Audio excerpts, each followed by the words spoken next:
No, takže čaute, tu je Lolík a dneska vám chcem ukázať, ako renderovať video na Cinema 4D. Takže pustíme si program a ideme na to. Urobím si nejakú úplne jednoduchú animáciu. Takže máme to spustené.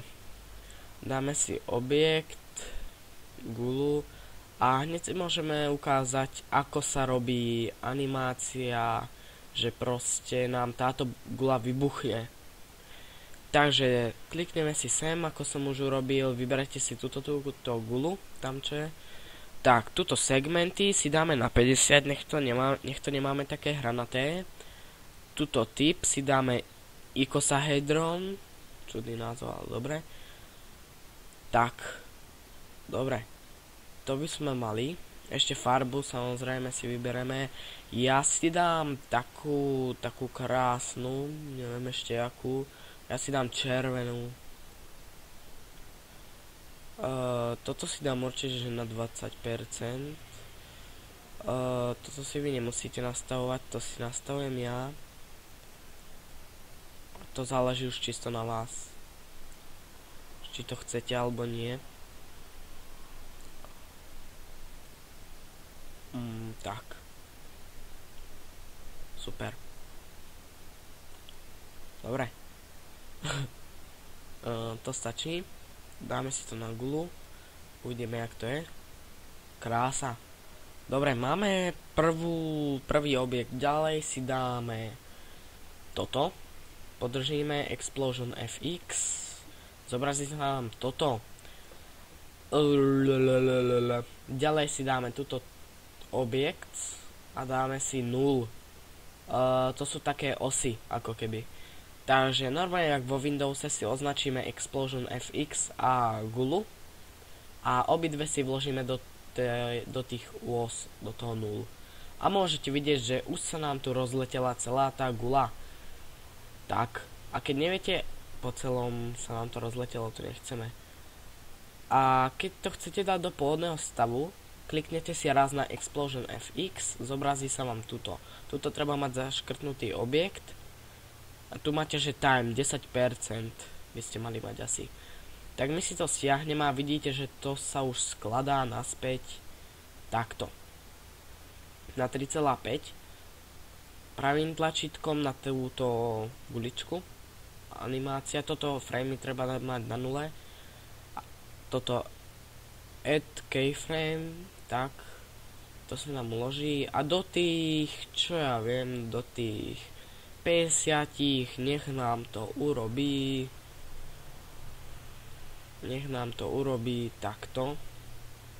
Taký pomalší výbuch, nech to nie je ultra super rýchle. Zase bod a do 90, nech je to rozletené. Tak, môžeme si to prehrať. Pekne, tak toto vyzerá teda, keď už to máte hotové. Nebudem tu veľmi šaškovať, ja už tam nechcem robiť nič, to si ukážeme v ďalších tutoriáloch, ktoré plánujem točiť s týmto programom.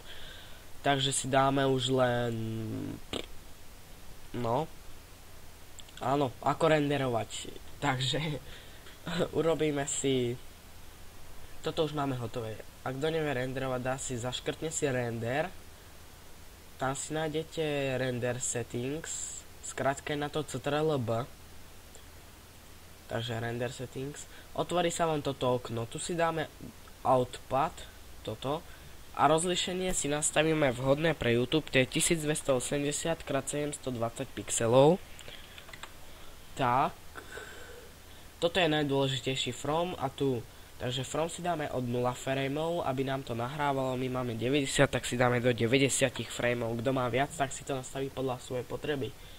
Potom si dáme save, zaškrtneme 3 bodky. Ja si dodám na pracovnú plochu ako test. Tak, tam si to chceme uložiť, ďalej je veľmi dôležitý tento formát. Formát si dáme na AviMovie, aby z toho bolo video a nie nejaká fotka. Dobre, môžeme to zavrieť. A posledné, čo sa renderovania týka, toto stredné tlačítko, na ktorom hýbem s myšou, kliknete a renderovanie sa začína samé od seba, nič vy nemusíte iné robiť. Prestrihnúť to ja nemusím, pretože počítač mi to zvláda, nejak si myslím, že vám to nejak nelaguje extrémne, čiže to nechám takto, to bude celkom rýchlo. Tu už vidíte, jak to bude vyzerať, tu sú koľko to má snímkov, koľko to bude mať snímkov a počas ktorého snímku čo prebehne, jaká zmena. Tu sú tie framey a teraz sa nám to vlastne celé ukladá do jedného videa na plochu. To znamená, že to už bude tam na ploche a to je všetko. Takže počkáme si. Uvidíte naozaj, ja tu budem mať myš, nikam nekliknem. To sa uloží úplne samé, automaticky všetko.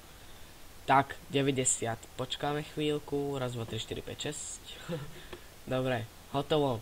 Zavreme celý program. Nechcem. A nech sa páči, tu vidíme náš test. Urobilo sa nám z toho video, spustíme si a máme animáciu. Tak, môžem to ešte raz pustiť pre tých, čo to nevideli. Tak toto vypadá.